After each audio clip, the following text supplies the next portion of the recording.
Hello, my Bill 5000 Nation. How is everyone doing today? Oh, hopefully everybody had a great day. If not, I hope it gets better from here. All right, we are back with Mr. Ballin, and this was titled Top 3 Stories That Sound Fake But Are 100% Real, Part 1. This was actually requested by a subscriber. Brother, you ain't failed me yet, so let's get into it. Go ahead, turn the mic down low, put on something comfy, cup with someone special. Let's get spooky. Excuse me. Sometimes the truth is stranger than fiction, and today we're going to look at 3 stories that demonstrate that. But before we get into those stories, if you're a fan of the strange, dark, and mysterious delivered in story format, then you've come to the right channel because that's all we do, and we upload 3, 4, even 5 times every week. So if that's of interest to you, please offer to take the like button out on your boat for a scuba diving trip, and once they get off the boat and they go underwater, just turn your boat around and head back to shore. Also, please subscribe to our channel and turn on all notifications so you don't miss any of our weekly uploads. All right, let's get into today's stories.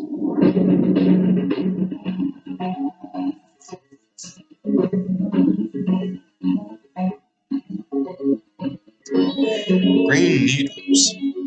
A 28-year-old Russian man named Artyom Sidorkin started having severe chest pains, and at first he tried to ignore it, but it got so bad he could barely stand up, and then he began coughing up blood. Never ignore severe chest pains in any way, shape, or form.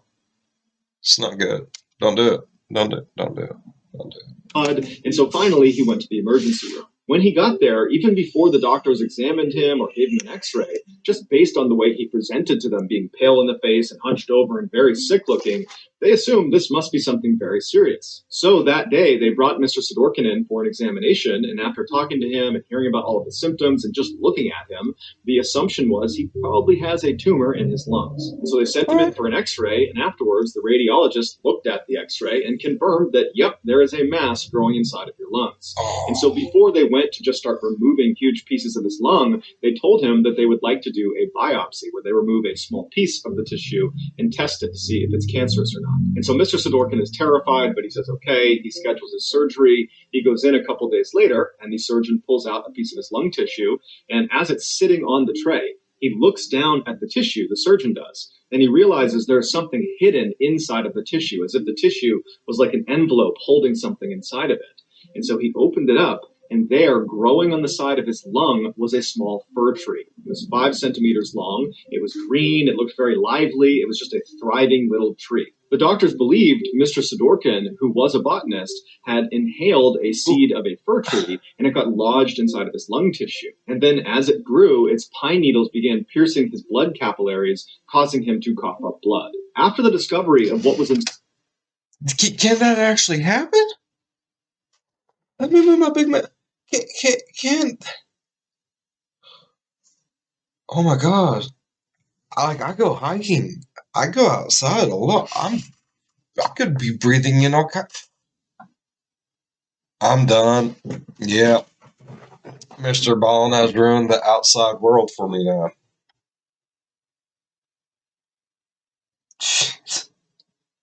Great. Oh God. That's scary though. There's a tree growing inside this man. Oh my God. It's like,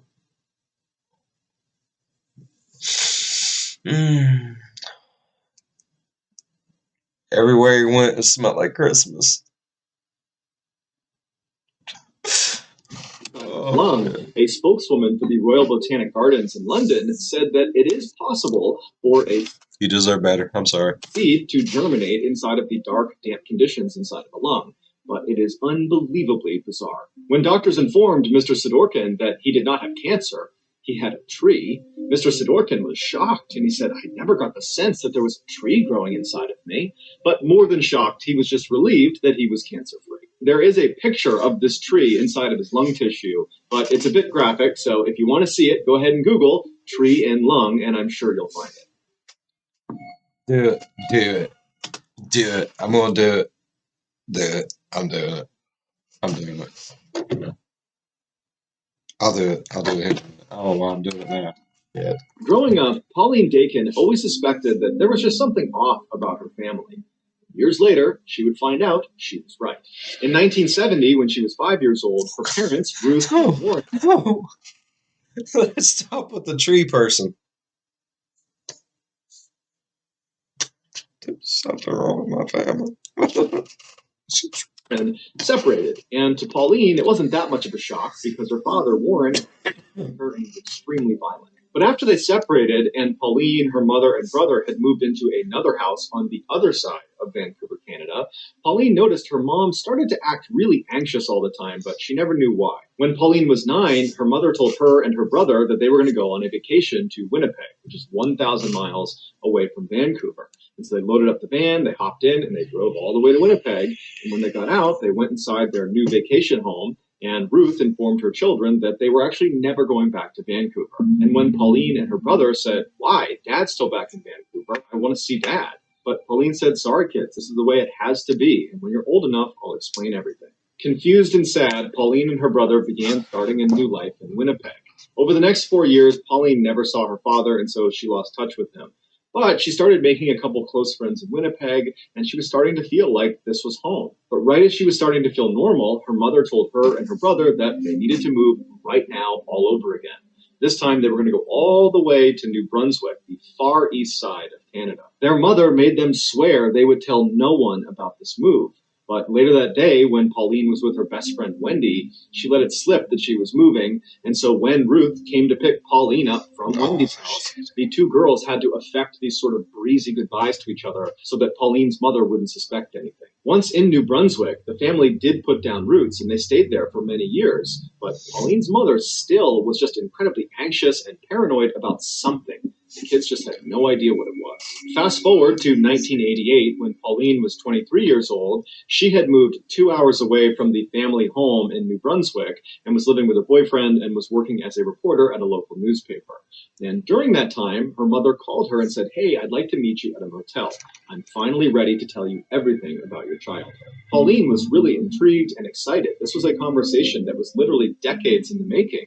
And so Pauline eagerly went to the motel. She saw her mother waiting outside, kind of pacing around, looking very anxious. And so she walks up to her mom and she waves and she's about to speak when her mother just looks up at her and puts her finger over her lips, telling her to be quiet. And then she jams an envelope into Pauline's hands. And on the envelope, it just says, "Don't say anything. Put your jewelry inside of this envelope. It's probably bugged. I will explain everything inside. Just please don't speak." And so now Pauline's really confused, but she did as she was told. She took her jewelry off, put it in the envelope, and gave it back to her mother.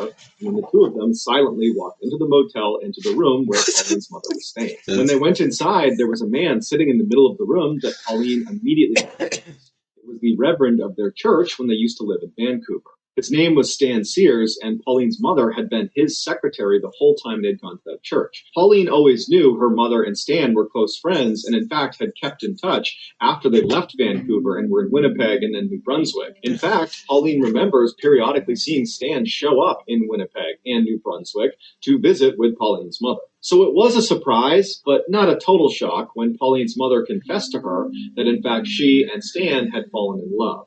And in fact, they had had a secret relationship from the time they lived in Vancouver. But this revelation was nothing compared to what Pauline heard next. Her mother explained that the reason they had had to move so many times during her childhood was because Pauline's father, Warren, was actually a mobster and was a key member of an organized crime syndicate in Vancouver. Right after they separated, Pauline's mother found out she had a hit put on her head because the mob now believed that the husband could not control her anymore and she knew too much. Stan also found out that he had a hit on his head because Ruth discovered that the mob wanted to kill him too because they knew about their relationship. And then also, apparently Stan was counseling a man that was in his congregation that wound up being a mobster, and so the mob believed this man had given up critical information to Stan, making him even more of a liability. At first, Stan said he didn't believe any of this. This sounds outlandish as shit. No, there's no way. There's no way. Right? No. That's craziness. Oh.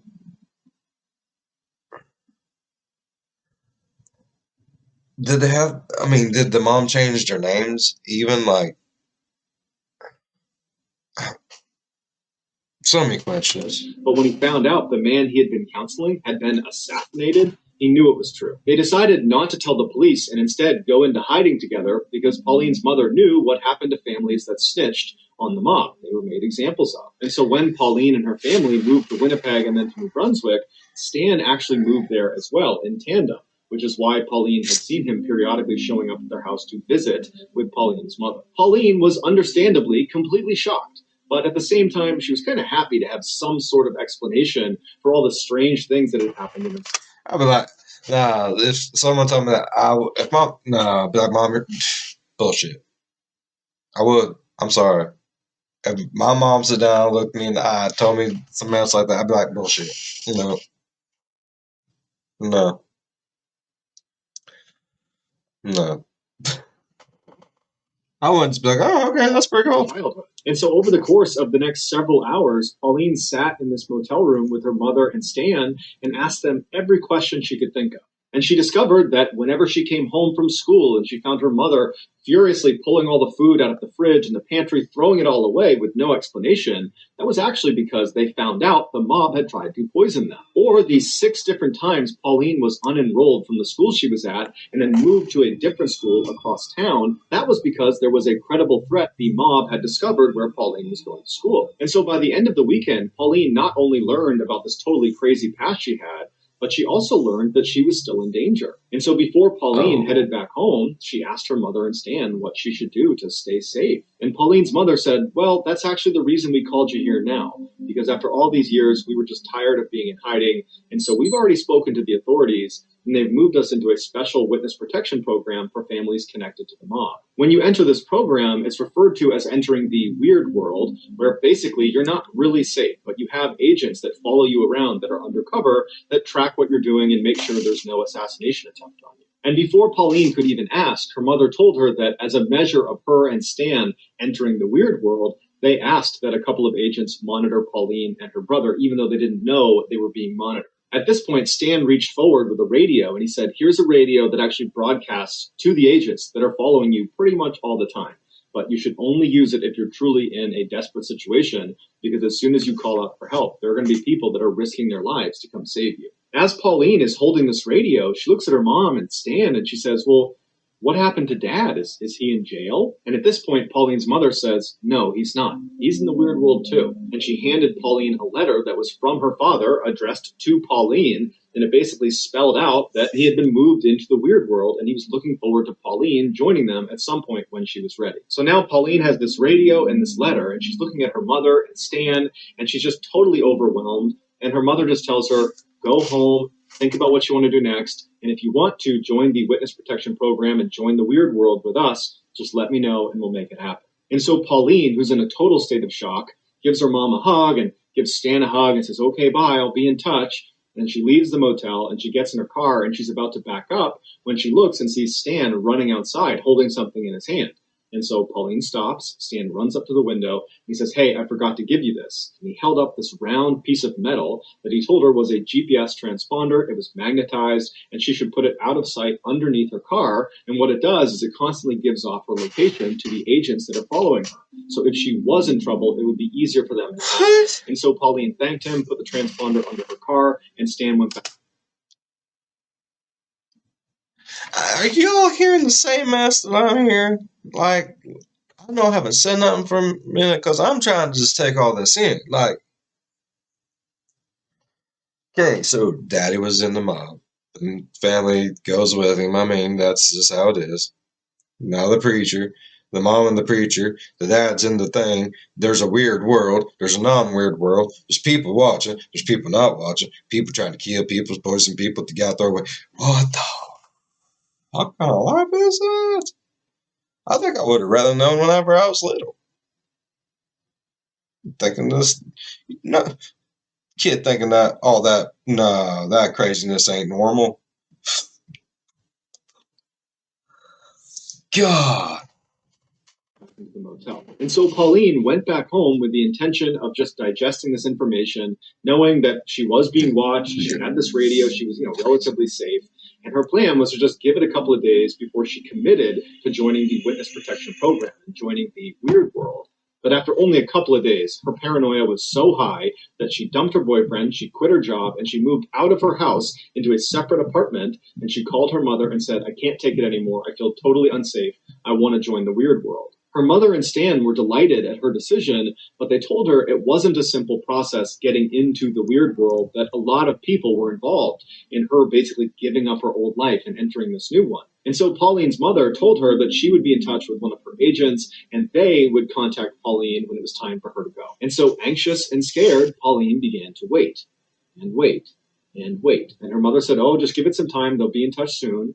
But the waiting dragged on for 5 years. And in that time, Pauline met a new boyfriend, Kevin, who became her husband. And in conversations with him, Pauline started to doubt this whole mafia thing was even true. And so she decided, in order to find out if this really was a real thing, the mafia was actually after them, that Pauline would need to set up a sting operation on her mother and Stan. And so Pauline called her mother and very convincingly told her that, "Oh my goodness, someone just broke into my apartment. I think it was someone from the mafia. I don't know what happened, but can you tell me what to do? Should I call the police? What do I do?" And her mother said, "No, don't call the police. Whatever you do, don't call the police. I'm going to get in touch with Stan and see if he knows what to do." And just a couple of minutes later, Pauline's mother called back and said, "Okay, honey, I spoke to Stan and he spoke to the undercover agents that sit outside your house and have been watching you for all these years. And they said that, yes, unfortunately, not one, but two men from the mafia broke into your house today. But luckily, they went up, they grabbed them, they're in custody, but you're safe now."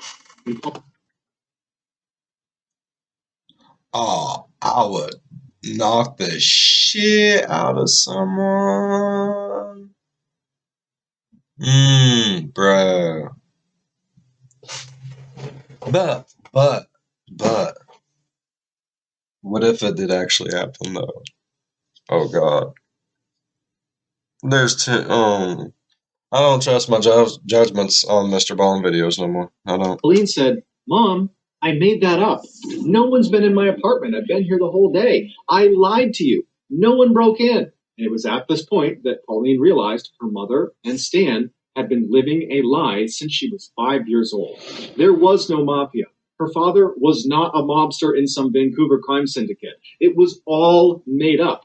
It would turn out Stan was suffering from something called delusion syndrome, where totally normal people that are totally lucid and have normal lives have one distinct delusion. And sometimes that delusion is not a big deal.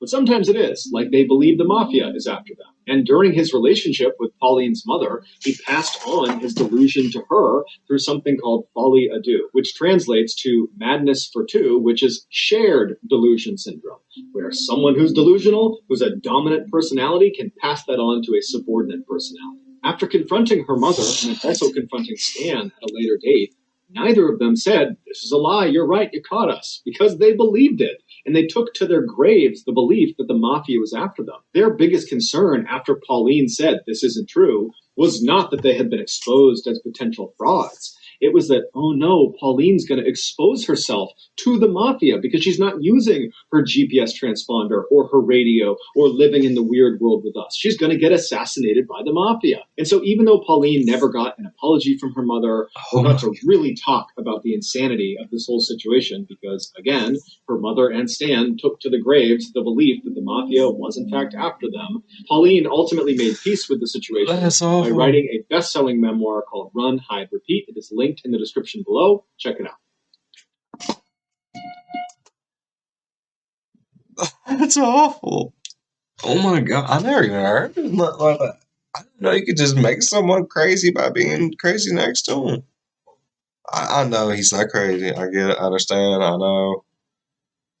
Just, damn. It's a lot of shit. Huh. So if I go batshit crazy, I can make everyone around me batshit crazy. I can see that. I can see that. Yeah. All right. Morning routine.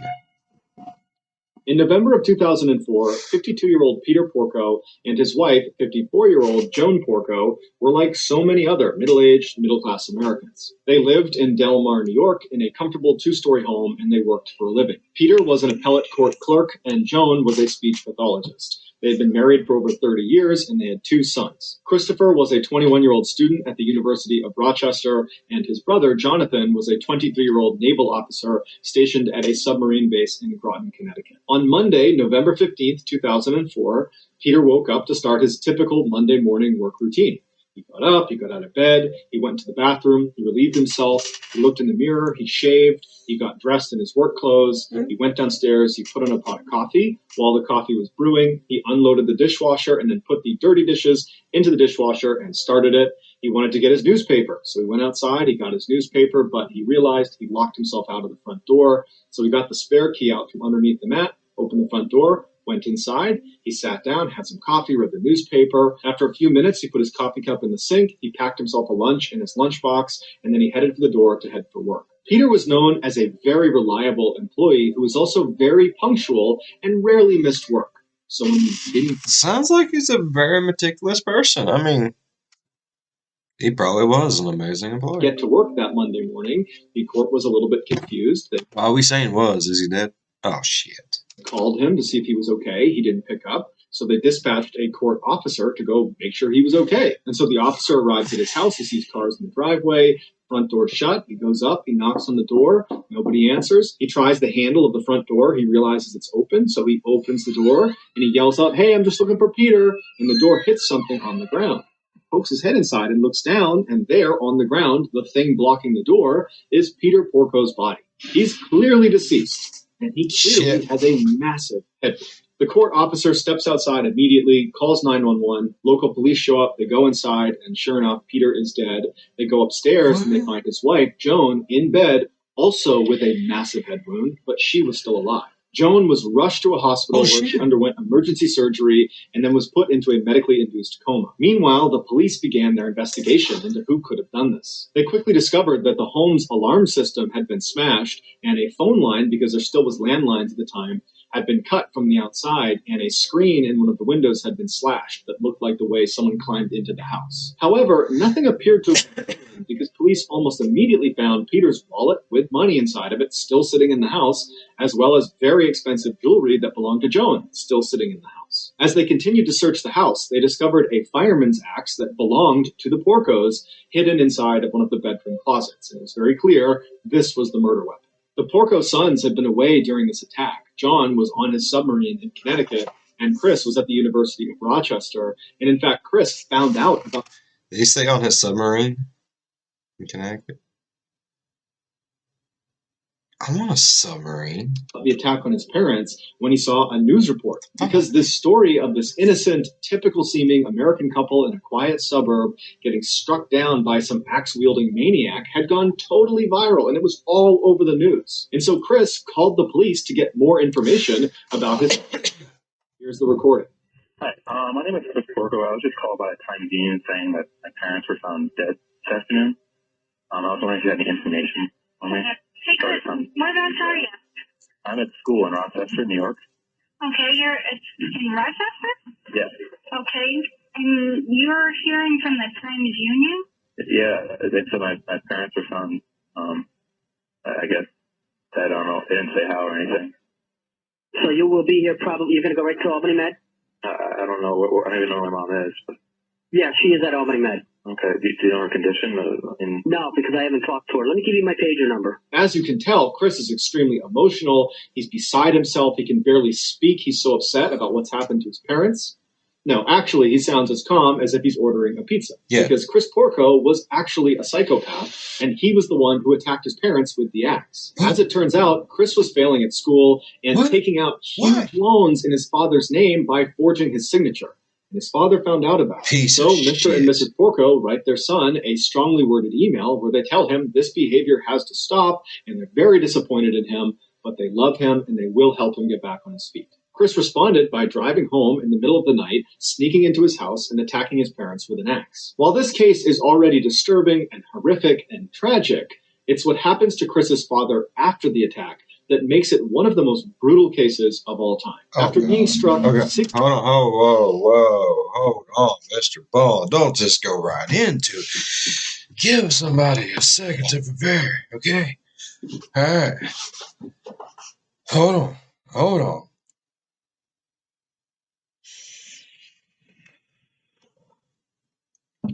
Oh, and for those of you out there that I offended with my vaping, I am very sorry. But I do it, so it is what it is. Alright. Are we all prepared? I'm prepared. I'm not prepared. 15 times in the head and laying unconsciously in his bed as his son snuck out of his house, Peter suddenly sat up and began his morning routine. He got dressed, he went... Oh, I don't want to hear no more. His own son hit him in the head 16 times. And he's... to the bathroom, he shaved, he went downstairs, he made coffee, he did his chores, he went outside to get the newspaper, he got locked out, he got the key from under the mat, went back inside, he packed his own lunch. When he was finally ready to go, he headed for the door, and then he collapsed and he died. Due to the severity of Peter's head wound, his brain was basically broken, and it was unable to recognize he had been gravely injured. So in his final moments, he believed it was just a typical Monday morning going about his work routine, when in reality, he had a gaping head wound and he was basically dead after the 16th blow to his head. One of the more surprising and heart-wrenching details of this case is that Joan Porco, she did survive the attack. And after she came out of that medically induced coma, she said she forgot all the details of the attack, even though when she was discovered in her bed, she did indicate that Chris, her son, was the attacker. Nonetheless, she got together $250,000 to post Chris's bail, and she allowed him to come stay with her during his trial. And the two attended the trial together, walking into the courthouse hand in hand. Chris was very quickly found guilty of killing his father and attempting to kill his mother, and he was sentenced to 50 years to life in prison. Despite the verdict, Joan Porco still speaks to Christopher over the phone and frequently visits him in prison. It's unclear if she still believes he is innocent.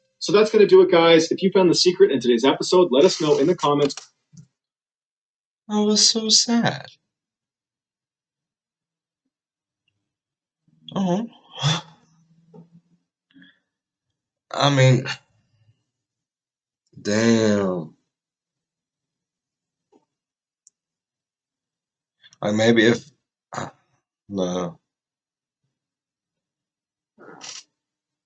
The poor dad. That's awful.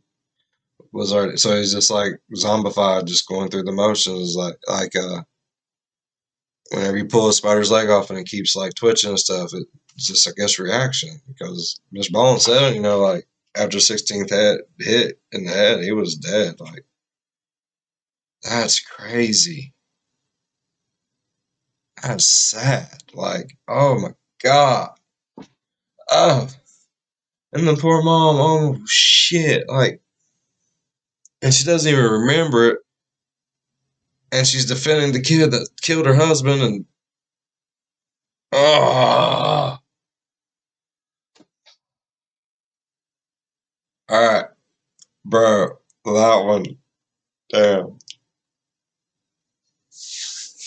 Okay. I liked it though. I mean, whoa. That was a roller coaster though. Emotion. And damn. Alright. If y'all enjoyed today's video, please leave a thumbs up. They really help. And thank you everyone who has been. I'm so grateful. And welcome all new subscribers. Thank you all so much. I see the messages. Thank you. Thank you all so much. And if you're a fan of the spooky, scary, strange, or deranged, think about subscribing. As always, be good to one another. I'll see you in the next one.